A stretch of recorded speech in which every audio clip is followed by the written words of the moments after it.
Ladies and gentlemen, I have been to Chennai several times, and it's always a very great pleasure and honor to be invited. And it is always full of surprises for me when I come here. And today I've had a marvelous day. I just wanted to say how grateful I was to Mrs. Narayanan, who has taken me to one of her SOS villages, where I have seen some of the most, if I said beautiful things, it would not be exaggerating.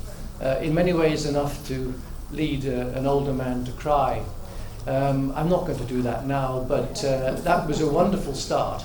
And then to have a nice full audience here to talk about a topic such as crying, but I am going to talk a little bit about laughing.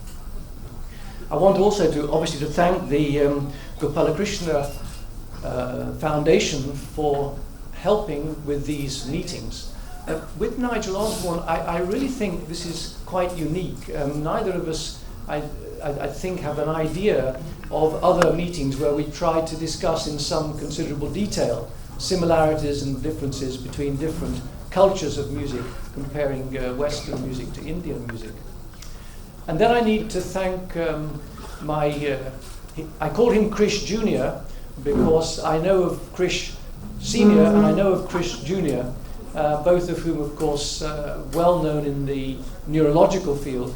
And I thank Krish very much for the organization of putting this together and his own particular interest in neuropsychiatry, namely the bridge between neurology and psychiatry, which brings us into links between emotions and the brain.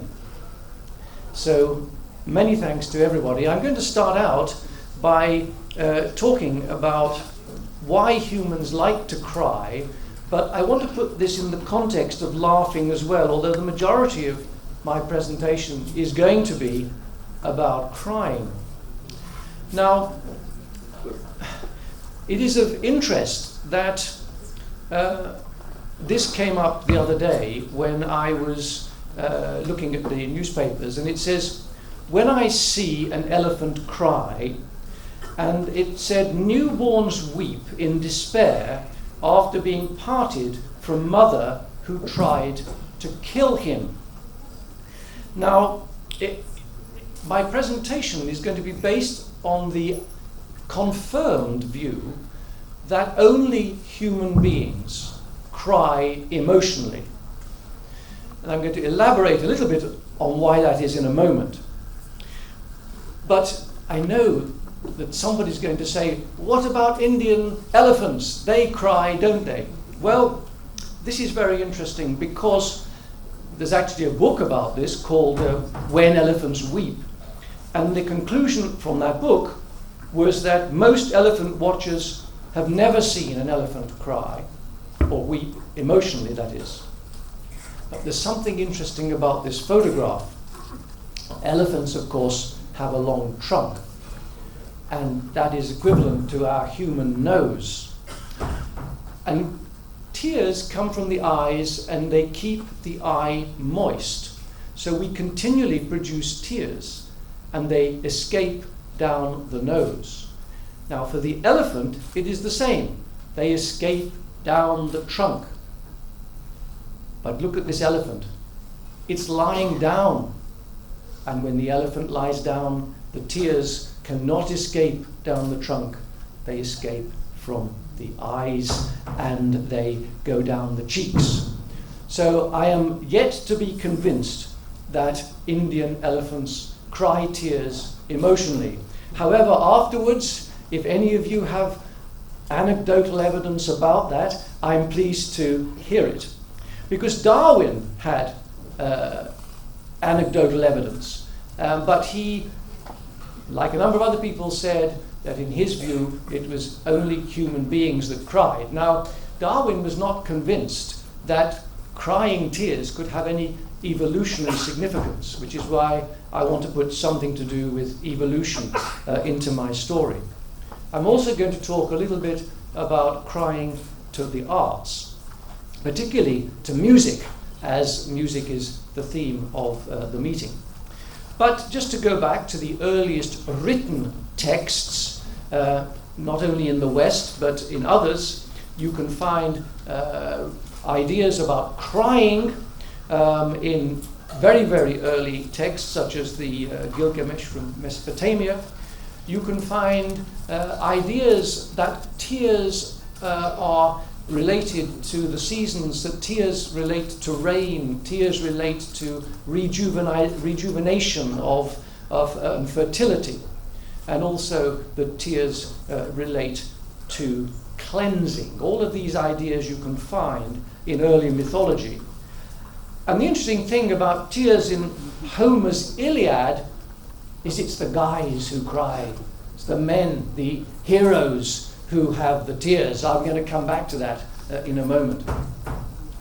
So if it is the case that there must have been a point in evolution when the tear became of importance to our hominid ancestors, I suggest there must be some anatomical differences between our brains and the brains of our very, very early ancestors. And I'm here referring to the chimpanzees, namely the apes. I'm not going to discuss much neuroanatomy, but those of you who are interested, I shall talk more about it tomorrow. So why do only humans cry emotionally? And what about crying as opposed to laughing? Now, if you say to somebody, what is the opposite of laughing, they will say crying. Now, I just want to show you that that is simply not the case, and that crying is really very special, as indeed laughing is. So, from an anthropological perspective, laughing may occur, or equivalence to laughing may occur in, say, chimpanzees, particularly while at play. I've never been very convinced of that, but people who observe animals carefully say this is an equivalent of human laughing. But as I've said, crying is exclusively a human attribute. Now, laughing occurs in many different settings. Could I just have a show of hands? How many of you have laughed today? Somebody's even laughing now. Put your hand up. And more of you are laughing now. Could anybody who has cried today please put their hands up? So, there are 2 or 3 or 4 people, 5 people. But here is an immediate difference between laughing and crying. Laughing actually is used very often as a gesture when you meet people. Hello, I haven't seen you for... laugh, laugh, laugh. And it's a very, very important human communication.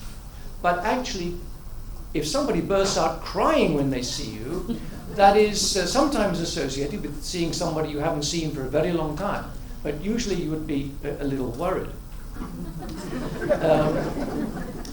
Interestingly, therefore, laughter usually occurs in social settings, whereas crying mostly, of course there are communal settings for crying, but mostly crying occurs alone or alone with a highly significant other person. Totally different from laughing. Then obviously the emotion release is positive with laughter and negative in relationship to crying.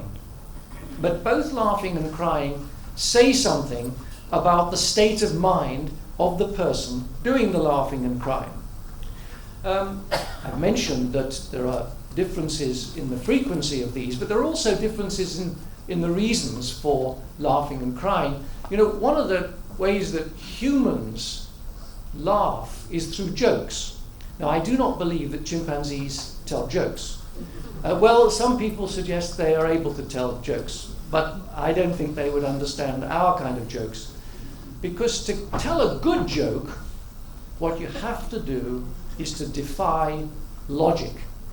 So, in other words, often there's 3 people. You know. The first one is this, the second one is this, and the third one does something completely contrary and defies logic. There's a much higher intellectual component about telling and laughing to jokes than with crying. Crying because in a lot of settings it's related to pain, to loss, and to bereavement. But it isn't associated, if I can put it like this, with higher logical conclusions. And the art forms, which I'll come back to, obviously are different. The crying being related in particular to tragedy, and I want to talk a bit about tragedy and its relationship to music. Then the physiology of it. I maintain there's a different anatomy and there's a different physiology. So when you laugh, laughter is mainly an expiration. Ha, ha, ha, ha. Crying is actually more in inspiration. That suggests to me a different neuronal organization. The eyes, of course, are different. In laughing, the eyes sparkle. In crying, the eyes blur. And also, the onset is different. So you all had a good laugh. Most of you have. But you've got over that. You're hopefully listening to me now. However, if you cry, particularly crying emotionally, you find that it has a very slow resolution. So I hope those few who already cried today are in a sufficiently calmer mood to listen to my lecture now. But there's something also important. Crying doesn't come on suddenly. It wells up inside. And the origin, and I'd like you just to think about this, because you've all just laughed, or a lot of you have. Where is that feeling in the body? Well, actually, it's mainly somewhere up here. Where does crying come from? Crying is actually a gut feeling. You feel it in the guts, and you have a momentary ability to somehow stop that sometimes, but it's a gut feeling, and there's anatomical reasons for that, which I'm not going to go into in any particular detail. So a little bit of basic background information. Crying and laughing. Babies have facial expressions at birth. Laughing begins, as does crying, with tears around, a few weeks of age, 3 to 4 months. But I want to distinguish between a baby that wails, that shouts out screaming, which happens immediately. Of course, the first thing a baby has to do is to cry to show it's alive. But the wailing that a little baby does is different from the tears which emerge about 4 months. Now, I have spoken to a number of mothers about this, and they say to me that when the baby begins to cry tears, it signals to them that the baby doesn't just scream out for wanting food or discomfort, but it's for actually wanting mother. And their relationship changes when they see the tears. And this has important consequences because it's related very closely to infant-maternal bonding. And one implication of what I'm saying is that these very, very early infant-maternal feelings that are generated within us when we are very small are carried on in significant ways to adulthood. This is a painting, Bruegel the Elder. It's called The Sense of Hearing. Now, what interests me particularly about this painting was that you have mother and baby, and it's the musical instruments which are echoing from the mother into the child. And it also shows you the huge influence of music in the very, very early infant development. It's also quite interesting that tucked away here is all kinds of other extraneous noises that go on all around. And yet there's something about music that captivates babies and later on in life captivates us. And part of it is, of course, what happens when the mother goes to the infant who is shedding tears. Now, of course, what does she do? It's an immediate signal of some kind of distress and wanting. There's an infant-maternal interaction, and the mother speaks to the baby. But she doesn't speak in adult frequencies. She speaks in much higher frequencies. This is baby speak. And further, she will do two other things of great importance. She moves, she holds, and she moves, she rocks. And of course, the infant is used to rhythm from fetal days onwards, but she rocks and she sings. And what does she sing? She sings lullabies. And lullabies are the first essential languages of emotional bonding that the small child learns. And the thing about lullabies, or one of the things about lullabies, is that they are sung in a frequency which is above that of the speaking frequency. The frequency of lullabies, Nigel, I hope I'm right about this, but it is relatively equivalent to those of the soprano, which leads us in later life to cry. So again, here's a link between those very early feelings that we develop quite unconsciously when we're very, very small animals, babies, into later life.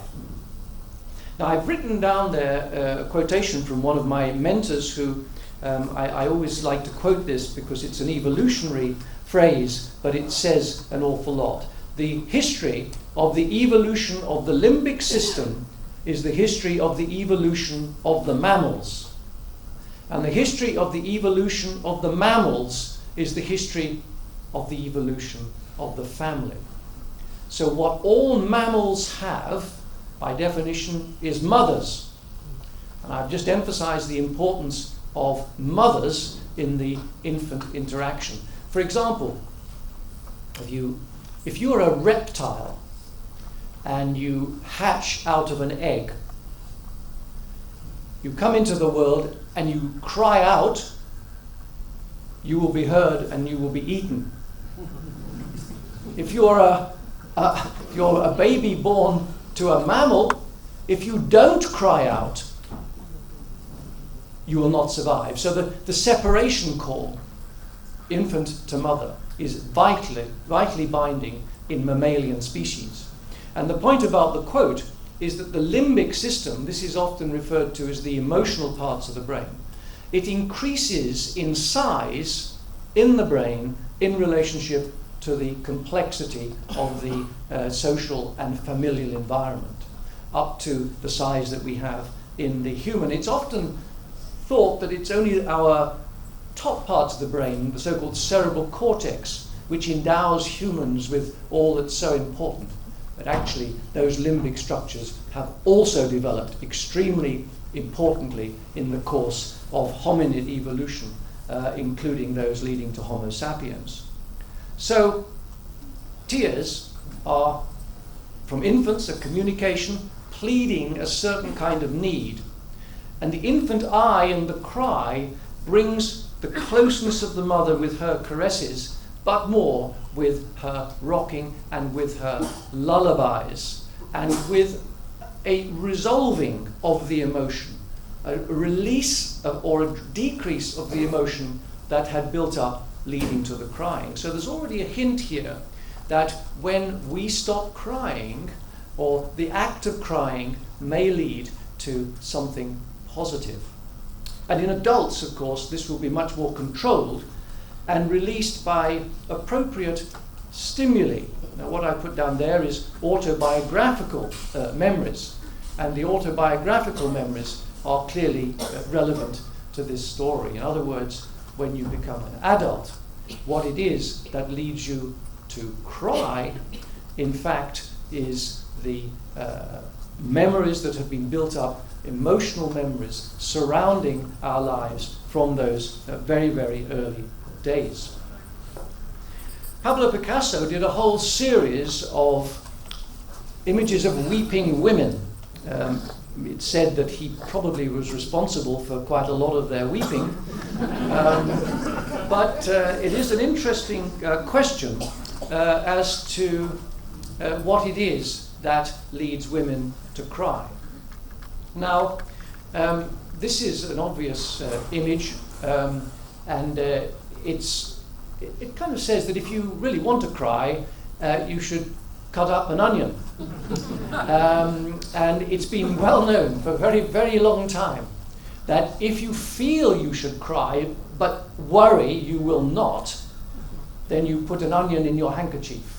And so spouses who should be deeply bereaved at the loss of their husband and wife, but actually may not be, know that they have to use an onion.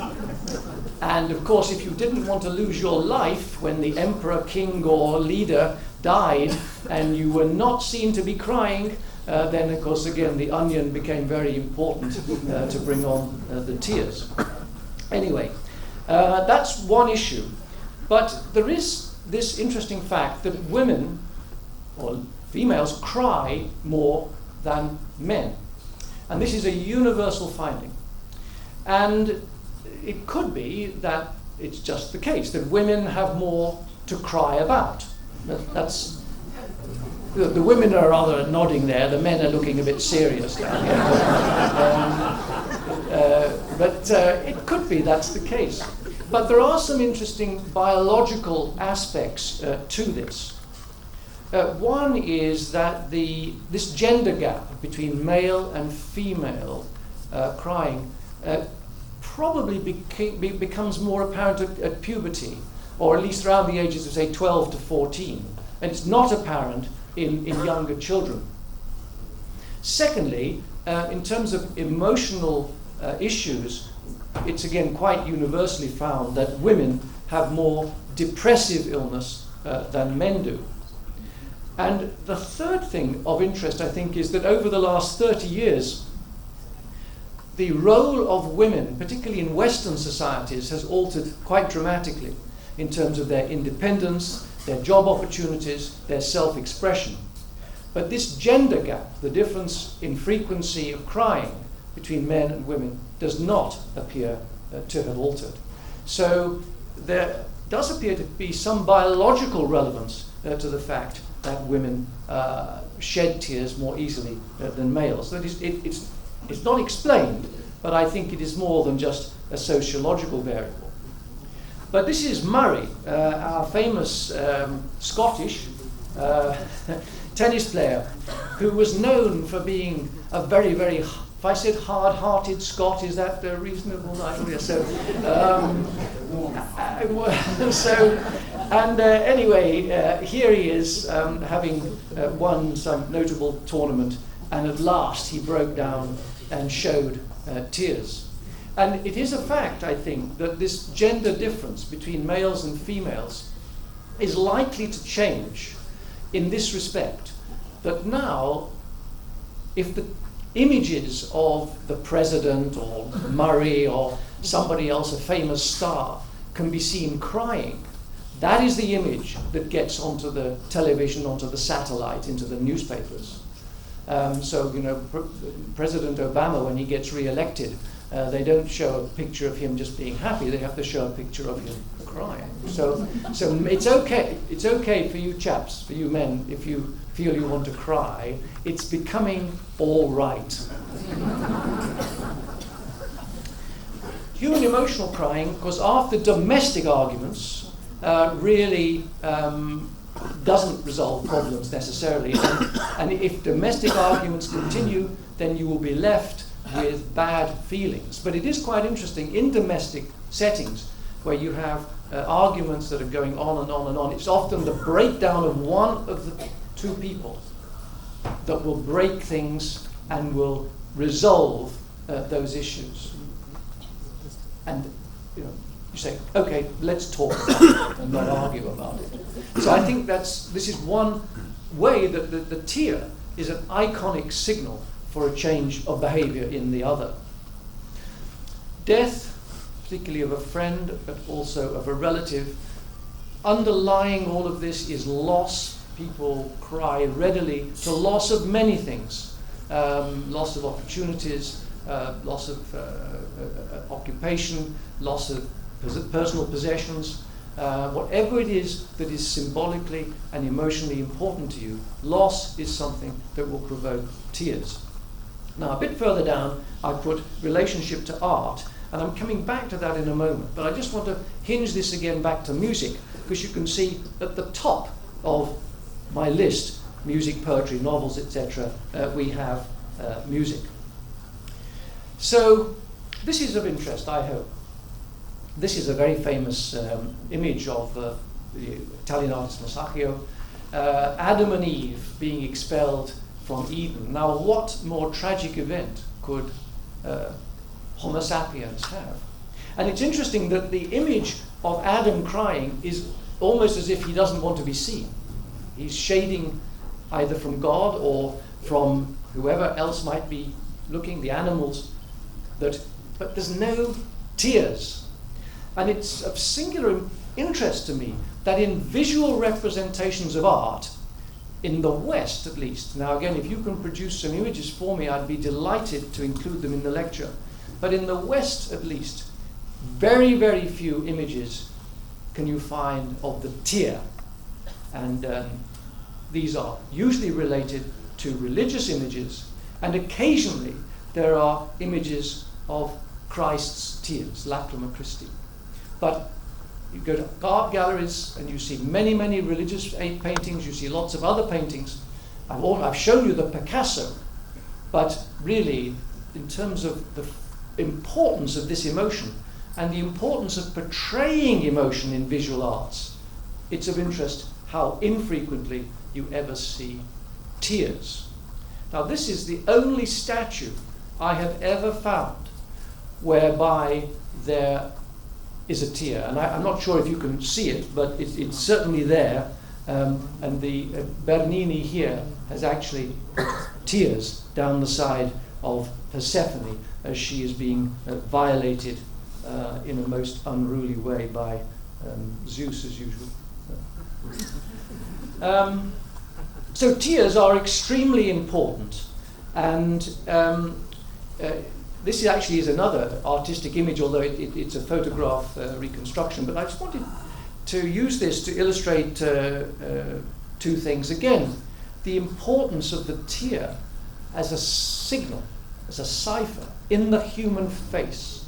And secondly, the eye. I want to just, I'm going to come back to the eye in a moment, but notice the eye, the iris surrounded by the white sclera, how the eye center, the iris, is highlighted by the surrounding sclera.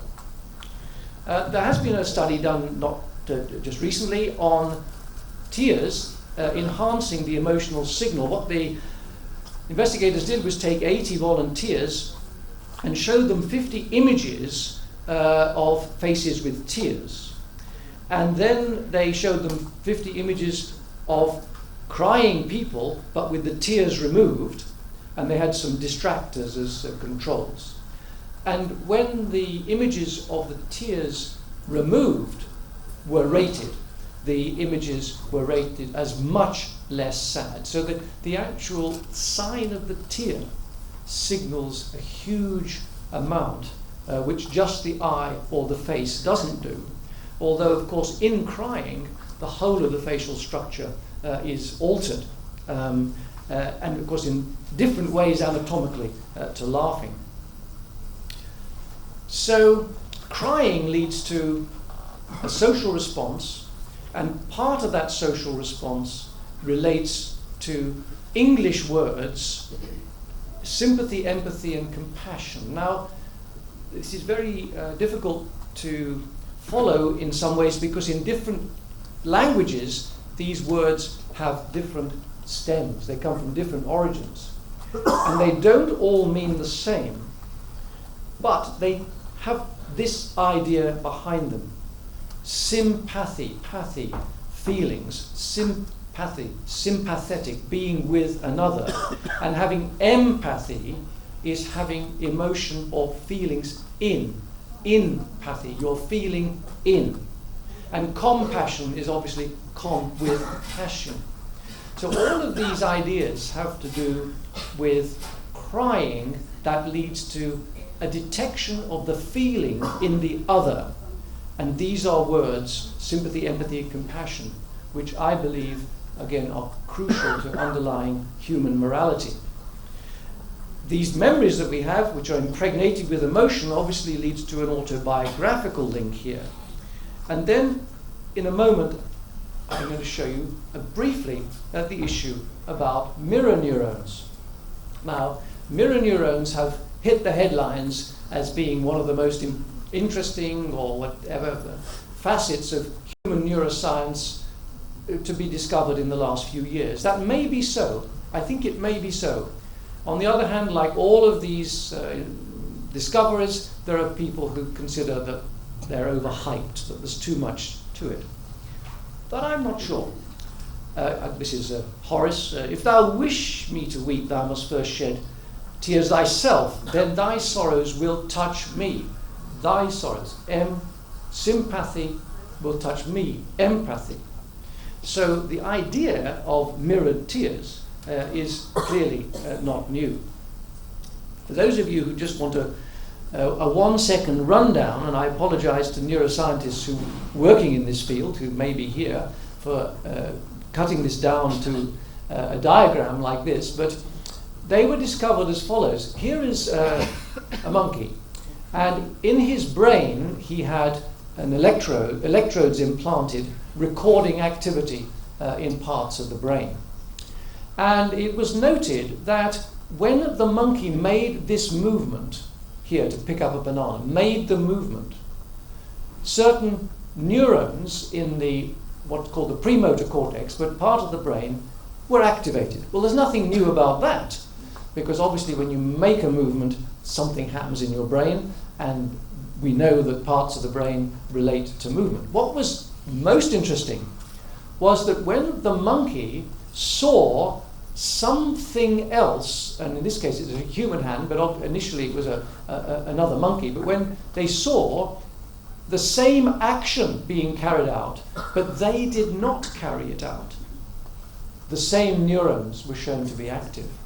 So in other words, when somebody approaches you and when somebody is expressing something to you, either a motion, a movement, or an emotion, there can be shown to be activity in your brain that corresponds to activity going on in their brain. So this is why it's called mirror neurons. And this rather naively, I think, again it's a cartoon, but it does express what's happening here. The reason I like this is because it's eye-to-eye contact. This is frontal cortex, and well, this is partly in relationship to where some of these actions go on. But the idea is that when you are actually seeing somebody, you are able in your own brain to have an unconscious feeling or an unconscious tendency to move, which corresponds to the person that you're interacting with. Now, the limbic areas have been described for many years, and I'm not going to give an anatomy lesson at all here, but what is quite interesting is that these areas that relate to mirror neuron activity do indeed relate to some of these limbic structures. One of them, which is not shown here, is called the insula, but the interest is that it's these areas of the brain here, part of what's called the frontal cortex, which we know has expanded greatly in Homo sapiens, in human brain, in relationship to chimpanzee brains, particularly these medial structures here, what's called the medial ventral prefrontal cortex. And these areas seem to be very, very sensitive to social interactions being activated by the mirror neuron system, but also the system which is referred to as related to empathy. And these areas are closely interlinked with limbic structures, and I'm not going to elaborate on that anymore, except to say that neuroscience in the past 10, 20 years, for the first time really, neurologists have got interested in emotion.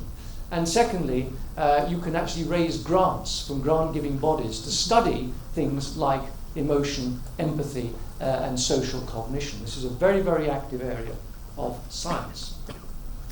So, seeing crying elicits activity in your own brain in areas that lead you to be emotional, and there is a response. Now, I talked about the response in several areas, but what about the arts? And this, of course, brings us to music. With some colleagues, I've carried out a number of studies, epidemiological studies, in relationship to crying in response to the arts. And we carried out these studies in Japan, in Europe, and Krish is going to help us study population of people here in Chennai. But what you can see, I can't quite point to it because it's just round the corner from where I am, but round there somewhere, you have poetry, and then novels, biography. That'll come back to in just a second, but look over to the far right. In fact, whether you're European or Japanese, it is music that is the thing that leads you to cry. I'm not talking about just feeling good or whatever, or feeling bad, but to cry. Music releases tears in two populations widely spread apart. But of interest, remember what I was talking about? Paintings and sculptures? When you ask people, do they cry in response to looking at paintings? We really are down to 10 to 20%. Statues and buildings, architecture. I mean, architects are so important in terms of the development of our culture, going back from the temples to the present time. Yet nobody breaks down in tears when they stand in front of a most beautiful building. It's music all the time. And this just takes out a little bit further and talks about response to the arts by gender. Again, women rather more than men, but again, it's the same problem. Now, I just wanted to pick up here this rather interesting fact that novels are rated highly, but particularly highly with women. And I'm not, if you read novels, then people say, well, there's great novels. And now in England or in the West, we have a thing called chick lit. Have you heard of chick lit? All right, so I don't know whether it's chick lit or whether it's Dostoevsky that leads to the crying, but it is of interest that what happens when you're reading a novel, a story, is that you travel in time with somebody else, with their emotions, and also referring back to Matt Osborne's comments earlier on about, well, in the West we perhaps make too much about closure. If you don't have closure in a novel, Nigel, and you've read 900 pages, you'd be rather distressed. So the closure aspect is very important. But it's very interesting that novels should rate so highly in terms of evoking tears. But there is something else quite interesting from a response to our perspective, that I know we have CDs and DVDs, and they are probably very, very dangerous for music, because what's happening is you're in the middle of listening to a wonderful aria in an opera, and the doorbell goes, and you have to push the stop button and get up, and you can't come back to it. In the same way, that's the importance of going to the opera and listening to it in the opera. But actually with a novel, you say, oh, got to go to sleep now, you put it down and you can return to it. So you actually return back to this storyline, which is becoming important to you. So what about a little bit more about singing? It's not exclusive. Birds sing, completely different phylogenetic line to humans. And amongst the primates, I've seen only the DVDs of this or clips of it, but gibbons sing. They sing duets. They sing duets to each other, and they bond for, I understand, for a lifetime. And the singing is between them, so the male will sing, the female will return, the male will return, and these are individualized songs. So a lot of bird songs are highly repetitive and stereotyped and learned. They are born to sing only certain tunes, if I put it like that. Well, it's not true for all birds, but for most of them. But certainly singing as possibly an emotional relationship has occurred in other primates, but with us it is extremely important. So this is poor Ajabu, who actually died in Amsterdam Zoo, and the mother, as apes very often do, holds on to the dead infant for several days. What's interesting about this is this particular animal, and so I have some other images too, led, the sort of headline to the paper is visitors came to the zoo to see this scene, and visitors cried. But mother never cried. Okay? Mother never cried. But the visitors cried. So again, this is our response. Where, possibly, can this evolutionary effect have emerged? Now, I'm not an anthropologist. We all have an interest in our origins, and I just have to say that every time I make up a slide about something that happened 2 million years ago, somebody produces a paper which says it happened 3 million years ago. So we're always going back in time. But this is just a phylogenetic tree, and of course we didn't go in a straight line like this, but I just want to draw your attention to one or two things here. There's Australopithecus down here, which is several million years ago. I'm going to draw attention to the Australopithecans, to Homo habilis, to Homo erectus here, and then Homo sapiens. And what has happened, of course, along the way, amongst other things, is the increase in cranial size, the increase in size of the brain. So this is one of the earliest Australopithecines ever discovered. Lucy, I keep Lucy because she's been overtaken now by some Australopithecine that was 4 million years old. I mean, but I've got this image and I like to keep her. So obviously it's an image. She was bipedal, that means she had walked on 2 legs. She obviously had babies. Did she cry? Well, we haven't the first idea. Now this is handyman, Homo habilis. Something interesting about Homo habilis, his brain size, as we see, was not too great, 600 cc's perhaps, or even less. But he started doing things. He started making stone-flaked objects. Nobody's entirely clear what they were for. They might have been related to hunting or whatever. But the peculiar thing about it is that he just kept on doing it, or at least the Homo habilis kept on doing it, for literally 1.5 million years. That's an awful long time to keep on producing the same artifact. But there was no great development in artistic representation for a very, very long time. Now, what about Homo erectus? 1.5 million years ago. Now, the artist who's done this, I don't know why, but I want you just to note the eyes. Somewhere along our evolution, the sclera surrounding the iris became white and not black. If you don't believe me, go to any zoo and look in the eyes of chimpanzees. And what happens with that? Well, the eye and the iris become much more important in terms of signaling in the early ancestors, our hominid ancestors. And I'm, of course, emphasizing the importance of that, importance of the eye in relationship to human behavior, and then the release of tears, which adds that huge extra signal to emotion. So here's some speculation. Where and why and how might these have happened? It is speculation, but I give you the following possibility. Now, Prometheus was a Greek god, and he did something terrible, according to Zeus. He gave humans fire.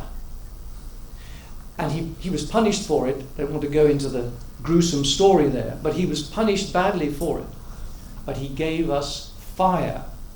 Now, Zeus didn't like that, because with fire, all kinds of things happened. But one of the things that happened was that humans began to cook. And cooking, when you think about it, was one of the very earliest transitions of nature into culture.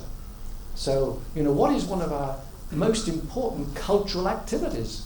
It's cooking. I mean, on television you can't get away from MasterChef and all these kind of things. Go to bookshops, it's full of cooking. It's extraordinarily important. But let's just put it in the context of the campfire. So, when our very, very early ancestors came out of the treetops into the savannah, and when the hunter-gatherer communities emerged, then at the end of the day, what did they do? Well, they caught food, they had vegetables, and with fire, there was a huge increase in the amount of energy that could come from a single portion of meat or vegetable or whatever. Cooking increases the calorific input hugely and also made it easier to digest.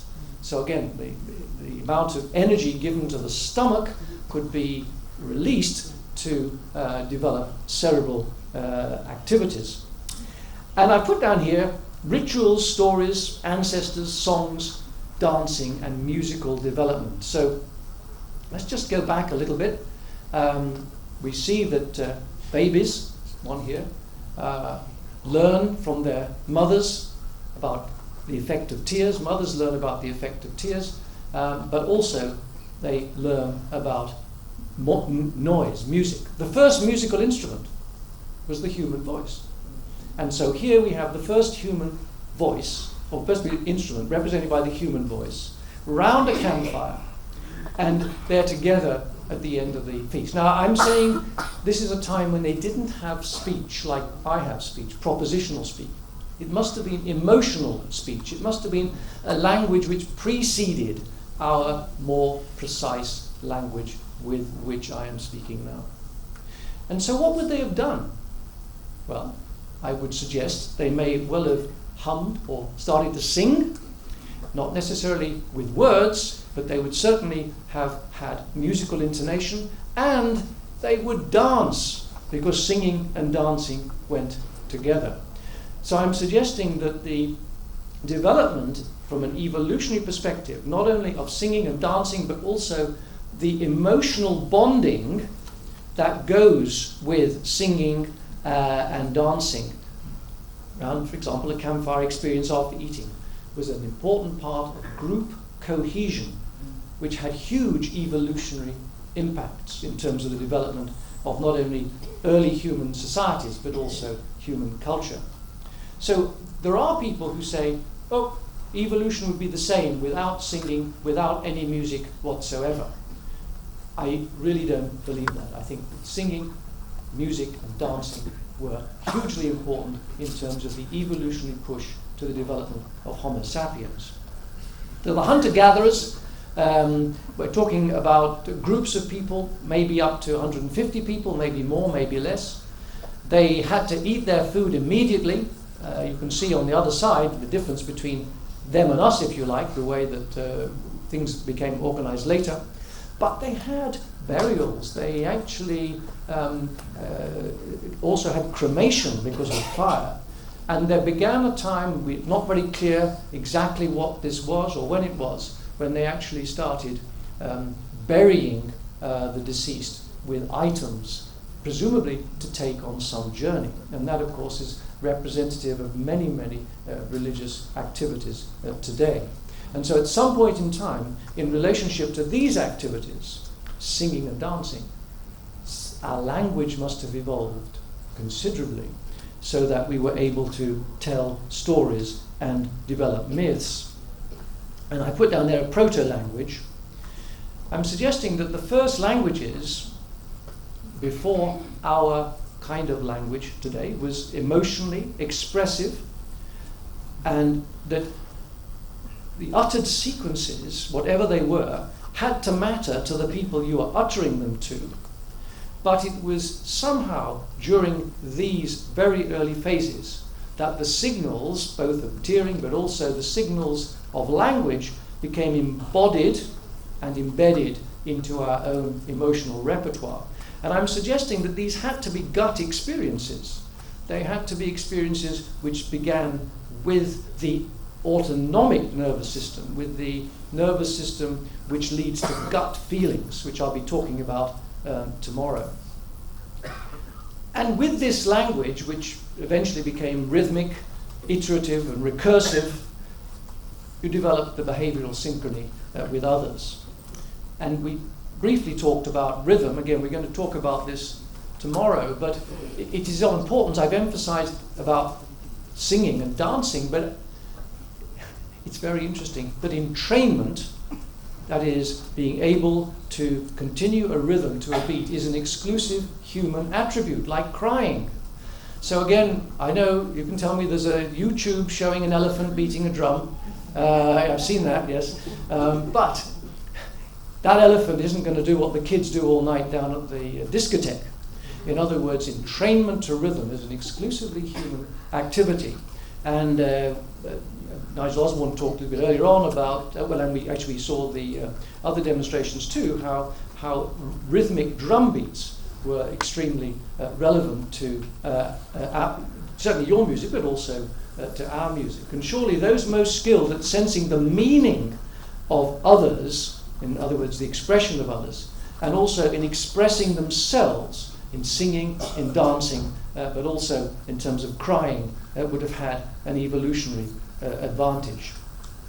And so this symbolic revolution, the development of what we would call our cultures today, probably began some 150,000 years ago with an unsophisticated propositional language, which is not the language I'm talking to you with now, which I would call a sophisticated propositional language. And at some point along the way, that very, very early group community would have been together, and then something happened. Somebody in the group disappeared and died. Now there's something else of importance here that has to do with being a mammal.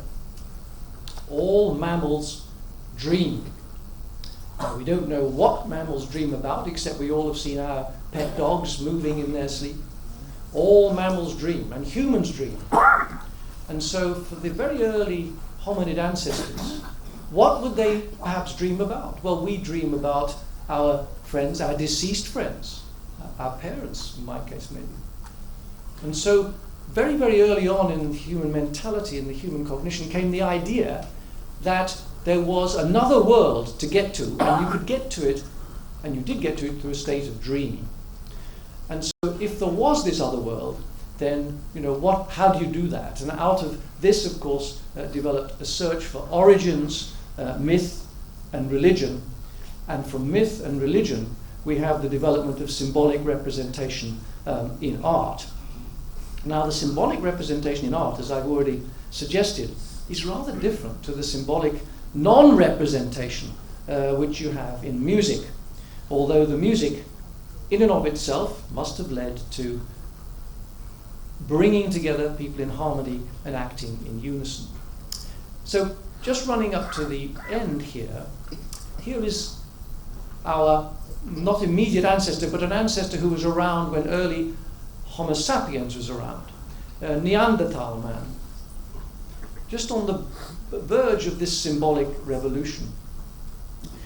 They have been shown from skeletons that have been recovered and DNA which has been looked at to have possessed a language-related gene, which is becoming quite important in in evolutionary neuroscience, the FOXP2 gene. It's not exactly the same as that of Homo sapiens, but they may have had or must have had some kind of pre-language from that which we have today. I've mentioned about Burial of the Dead and the Dreams, but an anthropologist called Mittan wrote a book called The Singing Neanderthals. And this was a highly experienced anthropologist who was suggesting that not only did our spoken language and music come from that proto-language, it evolved from primate calls, it lacked words but was emotional and had intonation, pitch, rhythm and melody, and he referred to this as a musy language. Now again, I have to tell you that there are a lot of people who say there's no relationship between music and language at all. But the evidence, as I review it, and the evidence that I'm putting together here, particularly with regards to our love of music, relates to this. And so we've had at least for 40,000 years of good music. There's been some early musical instruments recovered, an old bone flute from the Neanderthal time. And then the Paleolithic cave paintings show images of dancing, and the suggestion obviously is there's music as well. And interestingly, I was going to show tomorrow, there's an image that comes from some of them from the Indian cave paintings. They're not sure when they were dated, but they show group dancing and singing. we come on to now really the modern era, the Greek theatre, the amphitheatre here in Athens, and the development of a combination of a religious ceremony with music and with poetry. Now remember, the things that lead people to cry most relate to music, poetry is in there, and also religious ceremonies are particularly important. And so this feeling, this group feeling, this campfire feeling that brings people or brought people together and enhanced not only language but also the feelings that related to music and dancing, group cohesion, I suggest is a feeling that we still have when we go and experience tragedy and sadness in the cinema, or in Nigel's case, in my case too, particularly in relationship to opera. I mean, why would you go to the theatre to cry, for heaven's sake? Why do we go to opera to see tragedy at the end? Well, the answer is because it leaves you with a very special feeling. And my own belief is that feeling is a pre-literate feeling. You can't explain it to people.